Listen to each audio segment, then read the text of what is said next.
அண்மை செய்தியை பார்த்துக் கொண்டிருக்கிறோம். சின்னத்திற்காக லஞ்சம் கொடுக்க முயன்ற வழக்கில் குற்றப்பத்திரிகையை தாக்கல் செய்திருக்கிறது டெல்லி போலீஸ். டெல்லி தீசசாரி நீதிமன்றத்தில் டெல்லி காவல்துறையினர் குற்றப்பத்திரிகையை தாக்கல் செய்திருக்கின்றனர். இரட்டை இலை சின்னம் பெறுவதற்காக லஞ்சம் கொடுக்க முயன்ற வழக்கில் குற்றப்பத்திரிகையை தற்போது டெல்லி காவல்துறையினர் டெல்லி தீசசாரி நீதிமன்றத்தில் தாக்கல் செய்திருக்கிறார்கள். இடைத்தரகர் சுகேஷ் சந்திரசேகர் மூலம் டெல்லி தேர்தல் ஆணைய அதிகாரிகளுக்கு லஞ்சம் கொடுக்க முற்பட்டதாக, மேலும் தேர்தலுக்காக இரட்டை இலை சின்னம் கிடைக்கப்பெற வேண்டும் என்பதற்காக அவர்கள் லஞ்சம் கொடுக்க முற்பட்ட வழக்கில் டிடிவி தினகரன் கைது செய்யப்பட்டு அவர் மீது விசாரணையும் நடைபெற்றிருந்தது. இந்நிலையில் குற்றப்பத்திரிகையில் போதிய ஆதாரங்கள் இல்லாத காரணத்தினால் அவர் பெயர் இடம்பெறவில்லை என்கிற ஒரு தகவலும் ஏற்கனவே வெளிவந்திருந்தது. இருந்தாலும் அதிகாரப்பூர்வ தகவல் வெளிவரவில்லை. தற்போது சின்னத்திற்காக லஞ்சம் கொடுக்க முயன்ற வழக்கில் குற்றப்பத்திரிகையை டெல்லி காவல்துறை தீசசாரி நீதிமன்றத்தில் தற்போது தாக்கல் செய்திருக்கிறது.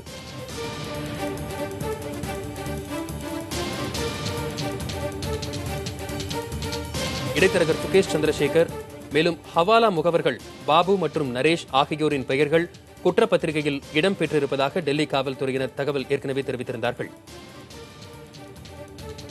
இதன் முழு விவரங்களை நமது டெல்லி செய்தியாளர் கணபதியிடம் கேட்கலாம். கணபதி, விவரங்களை சொல்லுங்க. டிடிவி தினகரன் மற்றும் சுகேஷ் சந்திரசேகர் மீது இரட்டை இலை சின்னத்தை பெறுவதற்காக லஞ்சம் கொடுக்க முயன்றதாக வழக்கு தொடரப்பட்டது உங்களுக்கு நன்றாகவே நினைவிருக்கும். அந்த வழக்கிலே முதல் தகவல் அறிக்கை பதிவு செய்து 90 நாட்கள் நிறைவு பெற இருப்பதால் தற்போது அதற்கான குற்றப்பத்திரிகையை தீசசாரி நீதிமன்றத்திலே டெல்லி போலீஸ் தாக்கல் செய்கிறது. இந்த குற்றப்பத்திரிகையிலே முக்கிய குற்றவாளியாக சுகேஷ் சந்திரசேகரின் பெயர் இடம்பெற்றிருப்பதாக டெல்லி போலீஸை சேர்ந்த அதிகாரிகள் தகவல் தெரிவித்திருக்கிறார்கள்.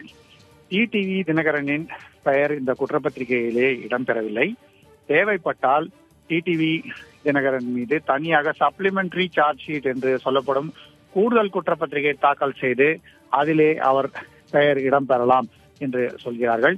ஏனென்றால் இப்போதைக்கு டெல்லி போலீசிடம் இருக்கும் ஆதாரங்கள் குற்றப்பத்திரிகையிலேயே டிடிவி தினகரன் பெயரை சேர்ப்பதற்கு போதுமான அளவு இல்லை. ஆகவேதான் இது போன்ற ஒரு நடவடிக்கையை டெல்லி போலீஸ் எடுத்திருக்கிறது.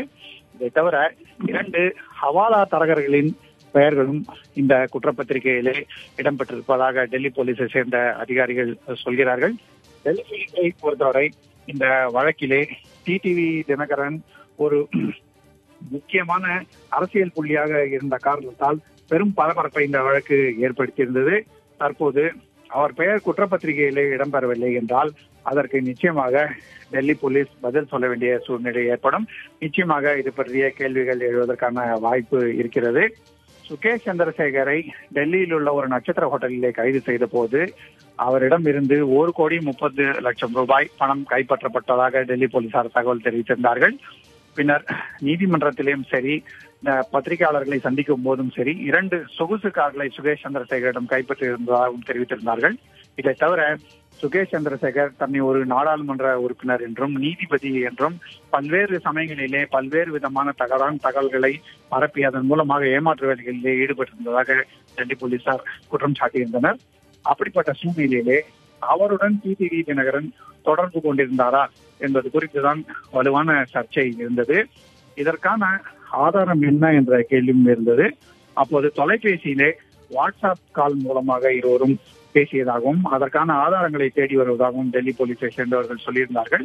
இந்த 2 பேரும் தொடர்பு கொள்வதற்கு பயன்படுத்தப்பட்ட தொலைபேசிகளிலே ஒன்று மீட்க முடியவில்லை என்றும் அது அழிக்கப்பட்டிருக்கலாம் என்றும் சொல்லியிருந்தார்கள். ஆகவே பல்வேறு விதமான சர்ச்சைகள் இருந்தன. எல்லாவற்றுக்கும் மேலாக தேர்தல் ஆணையத்திடம் இருந்து இரட்டை இலை சின்னத்தை பெற்றுத் தருவதாக இருந்தால், அதற்காக 50 கோடி லஞ்சத்தை பெறுவதாக இருந்தால், தேர்தல் ஆணையத்திலே யார் மூலமாக இதற்கான நடவடிக்கை எடுக்கப்பட்டது, இதற்காக தேர்தல் ஆணையத்தில் யாருக்கு லஞ்சம் வழங்கப்பட்டது என்ற கேள்விக்கு இதுவரை பதில் இல்லை. அது குற்றப்பத்திரிகையில் குறிப்பிடப்படவில்லை. அதே போலவே அதற்காக எந்த விதமான விவரமும் முதல் தகவல் அறிக்கையிலும் குறிப்பிடப்படவில்லை. ஆகவேதான் இந்த வழக்கிலேயே ஆதாரங்கள் வலுவாக இல்லை என்று தொடர்ந்து சொல்லப்பட்டு வந்தது. அத்தகைய சூழ்நிலையில் தான் இந்த குற்றப்பத்திரிகை தாக்கல் செய்யப்பட்டிருக்கிறது. போதுமான ஆதாரங்கள் தற்போது திரட்ட முடியாத காரணங்களால், போதுமான சாட்சியங்கள் இல்லாத காரணத்தால் டெல்லி போலீசார் டிடிவி தினகரனின் பெயரை இந்த குற்றப்பத்திரிகையிலே சேர்க்கவில்லை என்று சொல்லப்படுகிறது.